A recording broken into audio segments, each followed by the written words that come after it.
Humanity is actively taking the battle into space, and that is exactly what is happening. There are over 9,300 active Starlink satellites, forming a glittering web of internet that has transformed the world. But for Russia, this network is a major headache and a high-value target. NATO intelligence now warns that Russia is close to deploying a Starlink killer weapon, designed to jam or disable Elon Musk's vast Starlink satellite network. So, what is Starlink?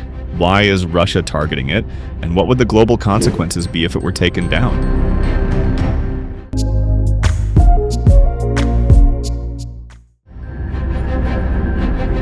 Starlink is a network of thousands of small satellites circling Earth, as low as about 550 kilometers above the surface. As of late 2025, SpaceX has launched over 10,000 satellites, and plans exist to eventually expand up to 42,000 satellites. These aren't just pictures in the sky, they provide real-time internet access worldwide, especially where traditional networks fail. You might wonder, why is Russia so worried about internet satellites? The answer lies in modern warfare. In the Ukraine war, Starlink has become Kyiv's digital backbone. It guides drones, coordinates artillery, and keeps soldiers connected, even when all other communication towers are destroyed.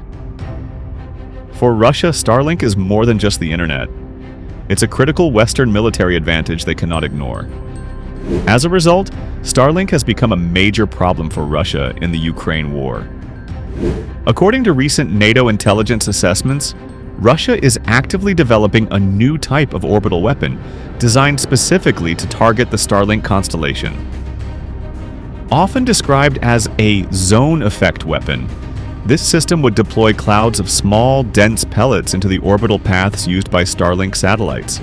Striking a single satellite is difficult, but saturating an entire orbital layer with debris could disable or destroy many satellites at once.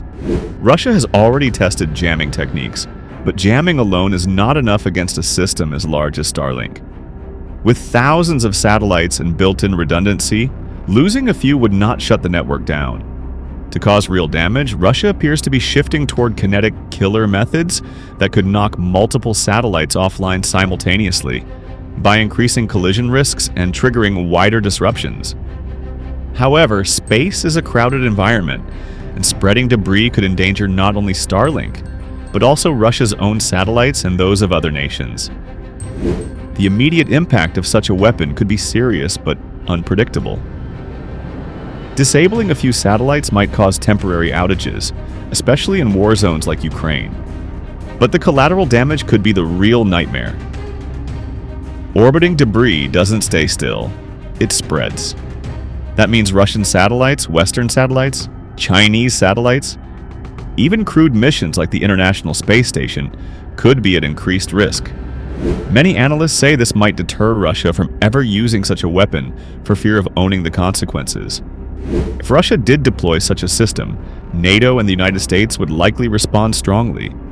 More anti-satellite defenses, hardened military communications, and maybe even legal or diplomatic actions at the United Nations could follow. Space could quickly become a new front in global strategic competition.